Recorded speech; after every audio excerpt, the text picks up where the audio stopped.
السلام علیکم ورحمۃ اللہ وبرکاتہ۔ الحمد للہ رب العالمین والصلاة والسلام علی اشرف الانبیاء والمرسلین نبینا محمد وعلی آلہ وصحبہ اجمعین، اما بعد۔ سامعین کرام، برادران ملت، آج کے درس میں جس موضوع کے تحت باتیں ہوں گی وہ بہت ہی اہم ہے، اور موضوع یہ ہے کہ درخت اور پتھر وغیرہ سے تبرک حاصل کرنا کیسا ہے، اس تعلق سے شریعت نے کیا حکم دیا ہے۔ تو یہ بات ذہن نشین کر لی جائے کہ تبرک کا معنی برکت حاصل کرنا ہے، اور یہ برکت حاصل کرنا دو چیزوں سے خالی نہیں۔ ایک یہ کہ تبرک حاصل کرنا شریعت کی روشنی میں ہو، یعنی جس کے بارے میں شریعت نے حکم دیا ہے یا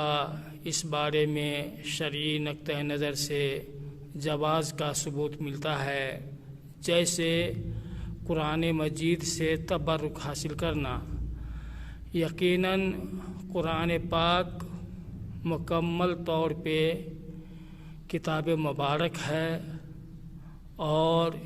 اس کے اندر اللہ تعالیٰ نے برکت دے رکھی ہے، اور یہ شفا بھی اس کے اندر ہے،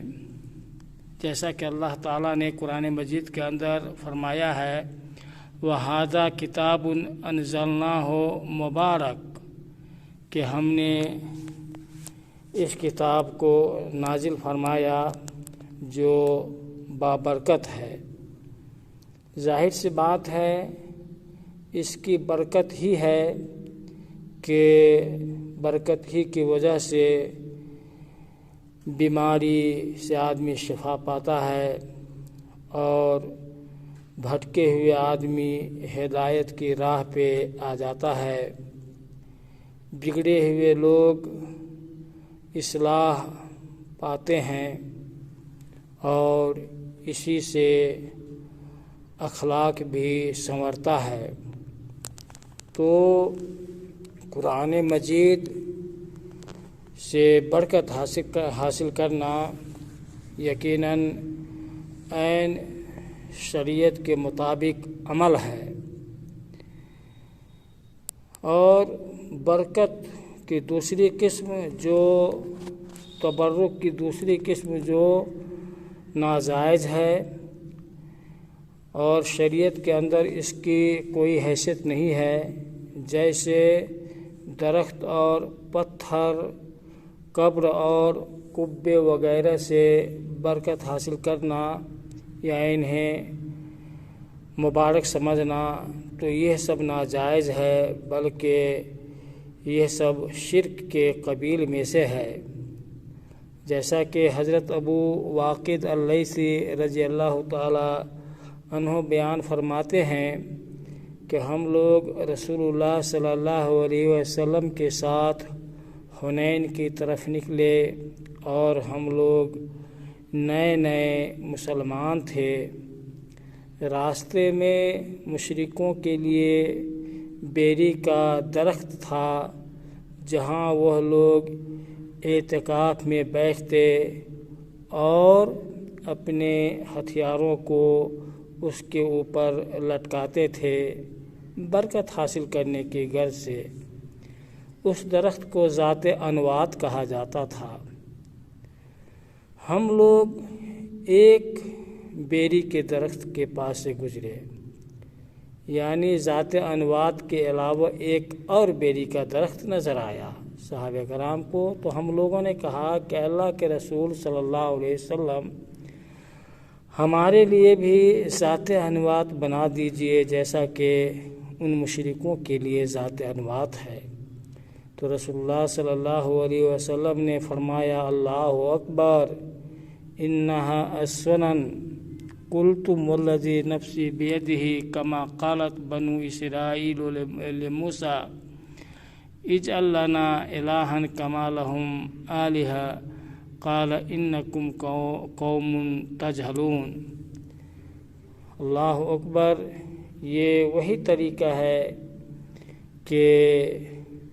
جس طرح سے بنو اسرائیل نے اپنے نبی موسیٰ علیہ السلام سے مطالبہ کیا تھا کہ جس طرح مشرکوں کے لیے معبود ہے ہمارے لیے بھی معبود بنا دیجئے، تو موسیٰ علیہ السلام نے فرمایا یقیناً تم لوگ جاہل قوم ہو۔ تو نبی کریم صلی اللہ علیہ وسلم نے پھر اس کے بعد فرمایا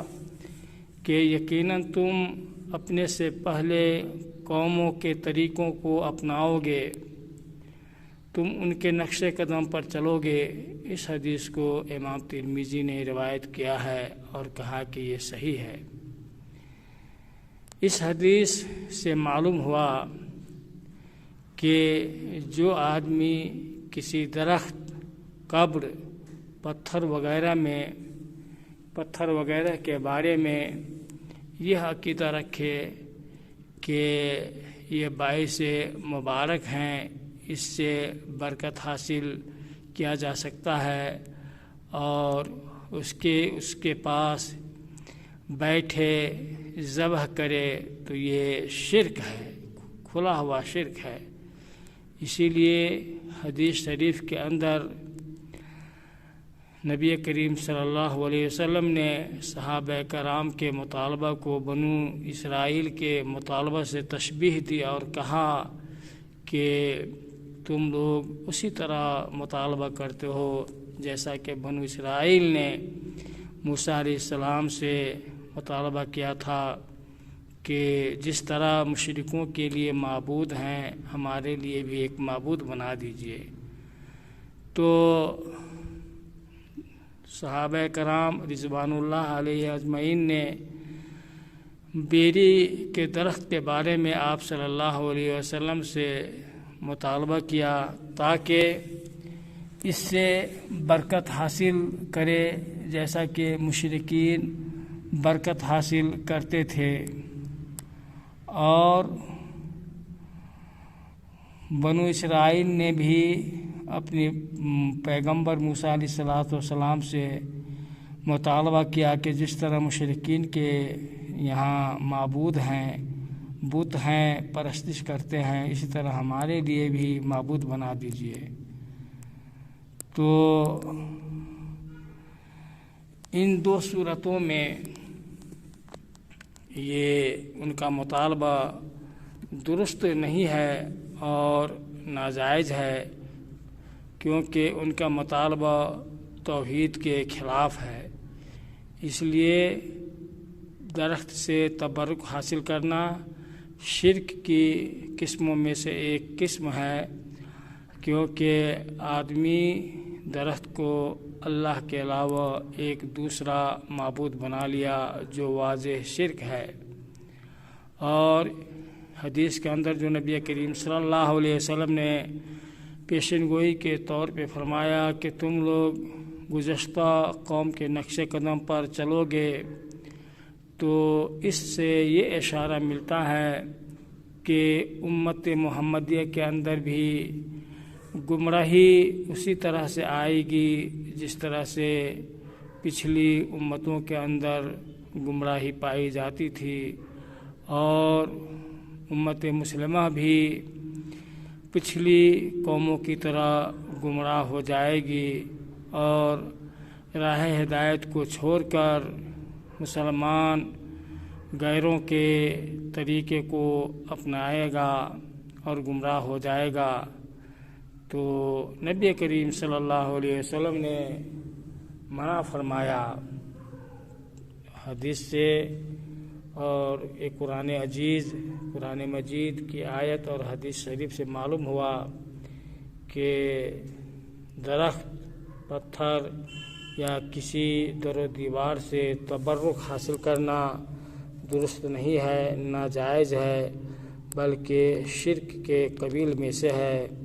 اللہ تعالیٰ سے ہم دعا کریں کہ اللہ تعالیٰ ہم مسلمانوں کو شرک سے بچائے اور راہ مستقیم پر